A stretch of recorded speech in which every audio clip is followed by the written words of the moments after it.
好，大 Happy 啦，咁好開心啦！嚟緊喺我哋 AI 嘅 WebBuddy 嘅教學就會見大家啦。咁今日最主要咧，同大家可以喺上堂之前啦，教大家安裝咗 WebBuddy 呢個軟件先嘅，係啦。咁我哋去到 Google 啦，咁你就可以就咁好簡單去 search webbuddy.com.hk 係啦。咁你就會見到我哋自己開始會有一個嘅網站啦，就會同大家分享咧點樣去喺 WebBuddy 度去整合嘅。咁啊揀翻呢一個啦。webbuddy.com.hk 係啦，咁入到去啦，你去到底嘅部分咧，就會見到有一個呢度立即免費體驗嘅下載嘅版面啦。咁 click 呢度就可以去到 download 嘅 page 噶啦。咁其實本身咧呢個工具咧，佢已經會係default 咧，佢會係可以做到一個效果係會 detect 你呢部機係啲乜嘢嚇，就咁安裝得噶啦。咁最主要嗱，如果你部機係 Mac 機嘅，而係你部機嘅 Mac 機咧係用緊 M 系列，即係 Mac 出嘅晶片係為 CPU 嘅咧，咁就揀呢個啦。如果你用緊 Mac 機，但係用 Intel 晶片嘅，就係揀呢個。咁如果你用 Windows 咧，就會揀呢個，係啦。咁我哋都有個安裝嘅手冊啦，咁同時都分享咗俾大家噶啦。如果未收到咧，記住問我哋同事攞啦。咁都會同大家講下咧，check 一 check 你部機係咪可以合適安裝嘅。咁基本上一撳 download 咧，咁佢自然咧就會將個軟件啦就會 download 咗落嚟噶。OK，咁 download 完啦，咁佢就會 keep 住有一啲唔同嘅工具要安裝啦。咁你就會撳佢就開始啟動嗰個安裝流程。咁例如我 double click 佢啦，咁我呢部係 Mac 機嚟嘅，係啦。咁如果係 Mac 機嘅咧，咁大家就會可以見到同樣嘅畫面啦，係啦。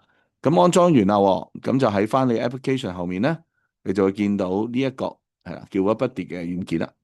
咁開着佢咧，咁都可以嘗試試埋 log in 啦。咁我哋就會喺呢個登錄嘅部分啦，咁我就會開翻你個網站，就會去啟動翻咧。咁我哋可以用翻我哋自己微信咧，就可以成功登錄咗啦。咁去翻微信登錄，撳翻呢個剔翻，係啦，同意個條款啦，然之後就揾我哋嘅手機，好似平時大家去用微信俾錢咁樣，咁 scan 翻咧，喺個手機撳翻同意繼續啦，係啦，咁佢就會成功咧完成咗成個登錄嘅流程啦。咁完成登錄流程啦，咁我哋會發現佢最後咧就會去翻呢一個繼續使用，咁你就可以開翻你個 Apps，咁你發現就登錄咗。OK，係啦，咁呢個就係一個完成咗登錄之後嘅畫面啦。咁嚟緊我哋嘅教學就會繼續同大家分享啦，點樣透過呢個工具啦，可以一步一步咧令到你嘅工作更加自動化啦，可以有一個個人嘅助理咁樣。咁我哋今次我哋嚟緊嘅新嘅課程系列咧，都會想同大家去分享埋啦。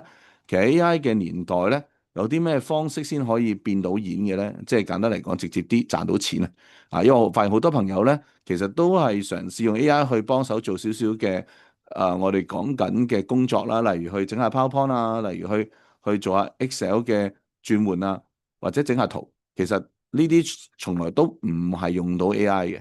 咁所以我哋嚟緊都想加多一個嘅概念啦，就會同大家講緊咧 AI 嘅變現嘅概念。OK，好，咁記住嚟緊，咁我哋呢個 channel 咧都會 update 相關嘅知識嘅。咁睇呢條片，咁記住 like 同埋 subscribe channel 啦，令我哋繼續同你分享呢啲 AI 最新嘅應用嘅層面，唔係普通嘅工具，而係咧點樣真實咧用 AI 一步一步咧可以令到你賺得更加多錢。OK，好，今日講到呢度，係咁得，拜拜。